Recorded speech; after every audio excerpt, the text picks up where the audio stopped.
श्री गणेशाय नमः। श्री जानकी वल्लभो विजयते। श्रीमद् वाल्मीकि रामायण बालकांड चौथा सर्ग। महर्षि वाल्मीकि का 24,000 श्लोकों से युक्त रामायण काव्य का निर्माण करके उसे लव और कुश को पढ़ाना, मुनि मंडली में रामायण गान करके लव कुश का प्रशंसित होना तथा अयोध्या में श्री राम द्वारा सम्मानित उन दोनों का राम दरबार में रामायण गान सुनाना। श्री रामचंद्र जी ने जब वन से लौटकर राज्य का शासन अपने हाथों में ले लिया, उसके बाद भगवान वाल्मीकि मुनि ने उनके संपूर्ण चरित्र के आधार पर विचित्र पद और अर्थ से युक्त रामायण काव्य का निर्माण किया। इसमें महर्षि ने 24,000 श्लोक, 500 सर्ग और उत्तर सहित 7 कांडों का प्रतिपादन किया। भविष्य तथा उत्तर कांड सहित समस्त रामायण पूर्ण कर लेने के पश्चात सामर्थ्यशाली महाज्ञानी महर्षि ने सोचा कि कौन ऐसा शक्तिशाली पुरुष होगा जो इस महाकाव्य को पढ़कर जन समुदाय में सुना सके। शुद्ध अंतःकरण वाले उन महर्षि के इस प्रकार विचार करते ही मुनि वेश में रहने वाले राजकुमार कुश और लव ने आकर उनके चरणों में प्रणाम किया। राजकुमार कुश और लव दोनों भाई धर्म के ज्ञाता और यशस्वी थे। उनका स्वर बड़ा ही मधुर था और वे मुनि के आश्रम पर ही रहते थे। उनकी धारणा शक्ति अद्भुत थी। वे दोनों ही वेदों में पारंगत हो चुके थे। भगवान वाल्मीकि ने उनकी ओर देखा और उन्हें सुयोग्य समझकर उत्तम व्रत का पालन करने वाले उन महर्षि ने वेदार्थ का विस्तार के साथ ज्ञान कराने के लिए उन्हें सीता के चरित्र से युक्त संपूर्ण रामायण नामक महाकाव्य का, जिसका दूसरा नाम पोलस्तस्य वध अथवा दशानन वध था, अध्ययन कराया। वह महाकाव्य पढ़ने और गाने में भी मधुर, द्रुत, मध्य और विलंबित, इन तीनों गतियों से अन्वित, षडज आदि 7 स्वरों से युक्त, वीणा बजाकर स्वर और तालों के साथ गाने योग्य तथा श्रृंगार, करुणा, हास्य, रौद्र, भयानक तथा वीर आदि सभी रसों से अनुप्राणित है। दोनों भाई लव तथा कुश इस महाकाव्य को पढ़कर उसका गान करने लगे। वे दोनों भाई गांधर्व विद्या, संगीत शास्त्र के तत्वज्ञ, स्थान और मूर्छना के जानकार, मधुर स्वर से संपन्न तथा गंधर्वों के समान मनोहर रूप वाले थे। सुंदर रूप और शुभ लक्षण उनकी सहज संपत्ति थी। वे दोनों भाई बड़े मधुर स्वर से वार्तालाप करते थे, जैसे बिंब से प्रतिबिंब प्रकट होते हैं। उसी प्रकार श्री राम के शरीर से उत्पन्न हुए वे दोनों राजकुमार दूसरे युगल श्री राम ही प्रतीत होते थे। वे दोनों राजपुत्र सब लोगों की प्रशंसा के पात्र थे। उन्होंने उस धर्मानुकूल उत्तम उपाख्यानमय संपूर्ण काव्य को जीवाग्र कर लिया था और जब कभी ऋषियों, ब्राह्मणों तथा साधुओं का समागम होता था, उस समय उनके बीच में बैठकर वे दोनों तत्वज्ञ बालक एकाग्रचित होकर रामायण का गान किया करते थे। एक दिन की बात है, बहुत से शुद्ध अंतःकरण वाले महर्षियों की मंडली एकत्र हुई। उसमें महान सौभाग्यशाली तथा समस्त शुभ लक्षणों से सुशोभित महामनस्वी कुश और लव भी उपस्थित थे। उन्होंने बीच सभा में उन महात्माओं के समीप बैठकर उस रामायण काव्य का गान किया। उसे सुनकर सभी मुनियों के नेत्रों में आंसू भर आए और वे अत्यंत विस्मय विमुग्ध होकर उन्हें साधुवाद देने लगे। मुनि धर्म वत्सल तो होते ही हैं, वह धार्मिक उपाख्यान सुनकर उन सब के मन में बड़ी प्रसन्नता हुई।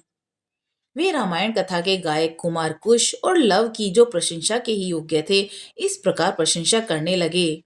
अहो, इन बालकों के गीत में कितना माधुर्य है। श्लोकों की मधुरता तो और भी अद्भुत है। यद्यपि इस काव्य में वर्णित घटना बहुत दिनों पहले हो चुकी है, तो भी इन दोनों बालकों ने इस सभा में प्रवेश करके एक साथ ऐसे सुंदर भाव से स्वर संपन्न राग युक्त मधुर गान किया है कि वे पहले की घटनाएं भी प्रत्यक्ष सी दिखाई देने लगी हैं, मानो अभी अभी आंखों के सामने घटित हो रही हों। इस प्रकार उत्तम तपस्या से युक्त महर्षि गण उन दोनों कुमारों की प्रशंसा करते और उनसे प्रशंसित होकर अत्यंत मधुर राग से रामायण का गान करते थे। उनके गान से संतुष्ट हुए किसी मुनि ने उठकर उन्हें पुरस्कार के रूप में एक कलश प्रदान किया। किसी दूसरे महायशस्वी महर्षि ने प्रसन्न होकर उन दोनों को वत्कल वस्त्र दिया। तो किसी ने मृग चर्म भेंट किया, तो किसी ने यज्ञोपवीत। एक ने कमंडलू दिया, जो दूसरे महामुनि ने मुंज की मेखला भेंट की। तीसरे से ने आसन, चौथे ने कोपिन प्रदान किया। किसी अन्य मुनि ने हर्ष में भरकर उन दोनों बालकों के लिए कुठार अर्पित किया। किसी ने गेरुआ वस्त्र दिया, तो किसी मुनि ने चीर भेंट किया। किसी दूसरे ने आनंद मग्न होकर जटा बांधने के लिए रस्सी दी, तो किसी ने समीदा बांधकर लाने के लिए डोरी प्रदान की। एक ऋषि ने यज्ञ पात्र दिया, तो दूसरे ने काष्ठ भार समर्पित किया। किसी ने गूलर की लकड़ी बना हुआ पीढ़ा अर्पित किया, तो कुछ लोग उस समय आशीर्वाद देने लगे, बच्चों, तुम दोनों का कल्याण हो। दूसरे महर्षि प्रसन्नता पूर्वक बोल उठे, तुम्हारी आयु बढ़े। इस प्रकार सभी सत्यवादी मुनियों ने उन दोनों का नाना प्रकार के वर दिए। महर्षि वाल्मीकि द्वारा वर्णित यह आश्चर्यमय काव्य परवर्ती कवियों के लिए श्रेष्ठ आधारशिला है। श्री रामचंद्र जी के संपूर्ण चरित्रों का क्रमशः वर्णन करते हुए इसकी समाप्ति की गई है। संपूर्ण गीतों के विशेषज्ञ राजकुमारों, यह काव्य आयु और पुष्टि प्रदान करने वाला तथा सबके कान और मन को मोहने वाला मधुर संगीत है। तुम दोनों ने बड़े सुंदर ढंग से इसका गान किया है। एक समय सर्वत्र प्रशंसित होने वाले राजकुमार कुश और लव अयोध्या की गलियों और सड़कों पर रामायण के श्लोकों का गान करते हुए विचर रहे थे। इसी समय उनके ऊपर भरत के बड़े भाई श्री राम की दृष्टि पड़ी। उन्होंने समादर योग्य बंधुओं को अपने घर बुलाकर उनका यथोचित सम्मान किया। तदंतर शत्रुओं का संहार करने वाले श्री राम सुवर्णमय दिव्य सिंहासन पर विराजमान हुए। उनके मंत्री और भाई भी उनके पास ही बैठे थे। उन सब के साथ सुंदर रूप वाले उन दोनों विनयशील भाइयों की ओर देखकर श्री रामचंद्र जी ने भरत, लक्ष्मण और शत्रुघ्न से कहा, ये देवता के समान तेजस्वी दोनों कुमार विचित्र अर्थ और पदों से युक्त मधुर काव्य बड़े सुंदर ढंग से गाकर सुनाते हैं। तुम सब लोग इसे सुनो। यूं कहकर उन्होंने उन दोनों भाइयों को गाने की आज्ञा दी। आज्ञा पाकर वे दोनों भाई वीणा के लय के साथ अपने मन के अनुकूल तार और मधुर स्वर में राग अलापते हुए रामायण काव्य का गान करने लगे। उनका उच्चारण इतना स्पष्ट था कि सुनते ही अर्थ का बोध हो जाता था। उनका गान सुनकर श्रोताओं के समस्त अंगों में हर्ष जनित रोमांच हो आया तथा उन सब के मन में आत्मा में आनंद की तरंगे उठने लगी। उस जनसभा में होने वाला यह गान उस सबकी श्रवणेंद्रियों को अत्यंत सुखद प्रतीत होता था। उस समय श्री राम ने अपने भाइयों का ध्यान आकृष्ट करते हुए कहा, ये दोनों कुमार मुनि होकर भी राजोचित लक्षणों से संपन्न हैं। संगीत में कुशल होने के साथ ही महान तपस्वी हैं। ये जिस चरित्र का प्रबंध काव्य का गान करते हैं, वह शब्दार्थ अलंकार, उत्तम गुण और सुंदर इत्यादि से युक्त होने के कारण अत्यंत प्रभावशाली है।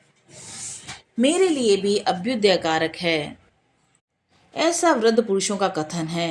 अतः तुम सब लोग ध्यान देकर इसे सुनो। उसके बाद श्री राम जी की आज्ञा से प्रेरित हो दोनों भाई मार्ग विधान की रीति से रामायण का गान करने लगे और सभा में बैठे हुए भगवान श्री राम भी धीरे धीरे उनका गान सुनने में तन्मय हो गए। इस प्रकार श्री वाल्मीकि निर्मित आर्ष रामायण आदि काव्य के बाल कांड में चौथा सर्ग पूरा हुआ। जय सिया राम।